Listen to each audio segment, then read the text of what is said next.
Welcome to an Exile. Whoopi Goldberg, that legal scholar, has some words for Clarence Thomas on affirmative action. The Supreme Court, Of course, she doesn't know what she's talking about. has upset a 45-year precedent. A 45-year precedent, is this what you call a Supreme Court standing that you don't want to change? You go, hey, we've got precedent. 45-year precedent, 5-year precedent, 10-year precedent, 50-year precedent. But if you want it to change, then you say, this thing's got to go. It's been sitting around too long. It's been here. It's been 45 years of unconstitutional outrage with affirmative action. Ruling it unconstitutional for universities to consider race in admissions. Yeah, this is a really good one. This is a really good finding of the Supreme Court, that because all it's asking is it in the Constitution that you must use race-based equality, that you must use race-based quotas? Is that implied in the Constitution? No, it's not. So the justices said, no, this is unconstitutional. Now, the 14th Amendment is supposed to promise equal protection. But if everyone was actually treated equally, we wouldn't have had to put in affirmative action. This is ignorant. Because it's not depending on if people are treated equally or not. I'm the first to admit people are treated unequally. No one had more of a raw deal than blacks coming to this country at the start. Okay, racism, I totally agree. They got a raw deal. I don't know if Whoopi got a raw deal today, but I'm saying obviously in our past is this crooked, terrible side of the United States where we made a pragmatic decision. We just said, look, we want to have a country and we're building it on the backs of these people, and it's not fair, but we need this country. Okay. And I've read the founders on all of this. I mean, they're abysmally admitting that that's what happened, just so you know. Okay. But it doesn't mean that you have to put affirmative action in the Constitution. That's all Clarence Thomas is saying, and Justice Roberts. It doesn't belong in the Constitution. Even if you want to create laws that favor black people, you can say blacks should be able to get this or that. You have to put it to a vote. That's where it belongs, not in the Supreme Court. And if it's not in the Constitution, it doesn't belong there either. Right. People wouldn't have had to march and begged and gotten hosed and all of these things that people did. Yeah, none of that has to do with the Constitution.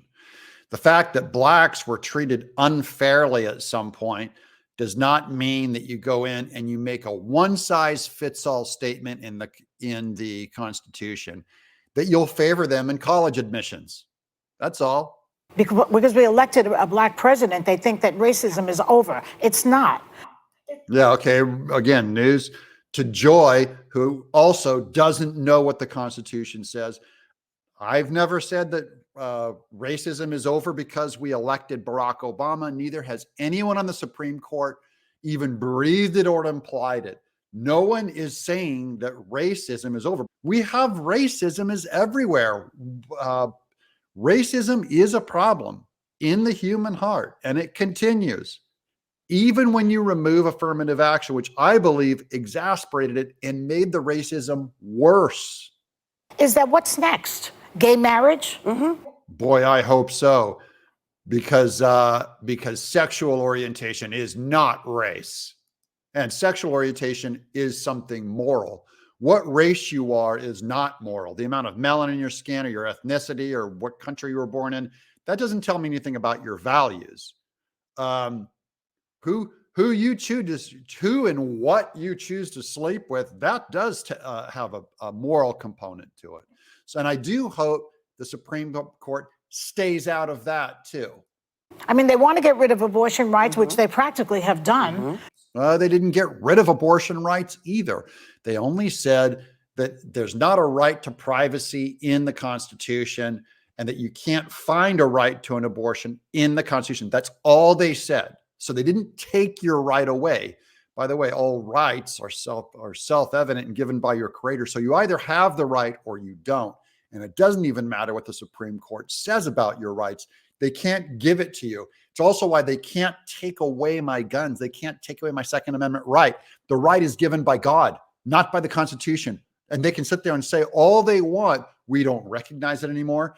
It's not taking away a right. It's just saying that it's not going to be represented in the Constitution anymore. It doesn't belong there because the Constitution is not supposed to be politicized. Sort of read something that Clarence Thomas apparently said. Oh, gosh. He doesn't know what diversity is. That's what he said. Yeah. And so he doesn't get it. Well, let me pose this question to you, Justice Thomas. This will be good. This will be fascinating. Could your mother and father vote in this country?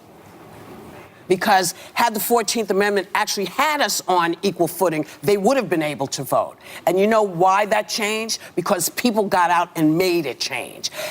She's actually making Clarence Thomas's point. People went out and made it change. That's why it changed. By the way, that's why really anything changes in the US. People do it. That's why eventually blacks got to vote. If we didn't have to, no one would do it. Who wants to get hit by water from a water hose? Nobody. Nobody wants to get hit by a water hose, especially when they were all fired by Democrats. It was Democrats holding those water hoses, putting the police billy clubs and releasing the dogs on voters, whom Whoopi now votes for. But that's what people did in order to get the vote. So when you say you don't know what diversity is, I say you're full of it. Well, I think Clarence Thomas knows what diversity is. Frankly, he had a rougher upbringing than you, Whoopi. He was a bigger, but I'm looking for Clarence Thomas's book in my studio, and I can't find anything in here, of course, but it's My Grandfather's Son. It's one of the greatest books I've ever read. So he was raised by his grandfather, by the way. Thus, he's his grandfather's son. In his abject, impoverished upbringing, and he had no daddy and all that, what he accomplished on his own. Read his book, My Grandfather's Son. One of the most shocking, heroic, transparent tales. By the way, if you get the audiobook, he'll read you the story. It's Clarence Thomas reading his own autobiography. It's absolutely fascinating. You'll learn all that you'll see. And you'll see that Whoopi doesn't have a right to this kind of pettiness to such a great man. And I don't think Clarence Thomas stays up all night wondering what Whoopi thinks of him. But this is a fascinating discussion. It will continue. But the main thing is we shouldn't be conducting politics in the Constitution. And that's what this Supreme Court is trying to fix, is to remove the politicizing of the Constitution. Politics belongs in the Congress and in the House. Let us fight over all these laws and let it happen there. I'm Doug in Exile.